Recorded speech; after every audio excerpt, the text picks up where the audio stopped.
Vice President Kamala Harris speaking exclusively with Local 10 today. Our D.C. bureau chief discussed a range of topics with her, including the budget battle and the recently resolved dispute over the debt ceiling. Local 10's Ben Kennedy is live at the White House now with our one and only exclusive with the Vice President today. Ben.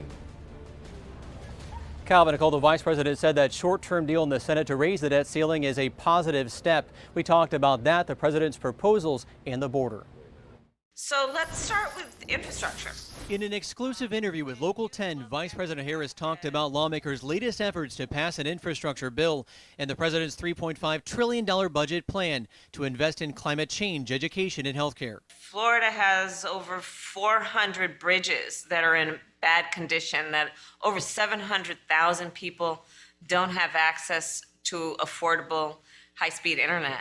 It's a big issue in Florida and South Florida. Her remarks come as the fate of the U.S. economy hangs in the balance. Congress has until October 18th to raise the debt ceiling, as Thursday the Senate announced a breakthrough. Republican and Democratic members and staff negotiated through the night. We have reached agreement to extend the debt ceiling through early December.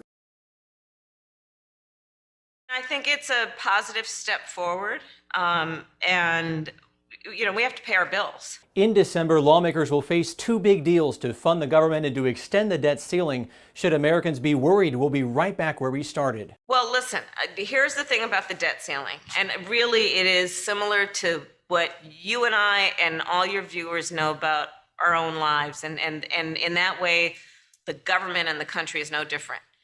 You rack up bills as part of the cost of living. You need to pay your bills. When you don't pay your bills, then the people that you do business with lose confidence in you. In March, the vice president was tasked with addressing the root causes of migration from Central America. This as state officials in Texas prepare for another possible surge of Haitian migrants at the border. The country of Haiti has experienced extreme hardship for a long period of time. What we all know is just even in the last decade, what has been obvious, and even before that, but hurricanes and floods and the assassination of a president. And what we are doing as the United States government is saying, let's give aid to Haiti. Let's also provide for temporary protected status for Haitian immigrants. And bottom line, the vice president says that Haiti needs help. She talked to me about her recent meeting with UK Prime Minister Boris Johnson, where they discussed Haiti and the need for a global effort to help the country. Calvin, Nicole. Ben, when it comes to the crisis at the border with Haiti and the migrants, there was not a lot of talk about vaccinations when the surge happened the first time. With an expected surge, did the VP mention anything about vaccinations or even COVID tests for that matter?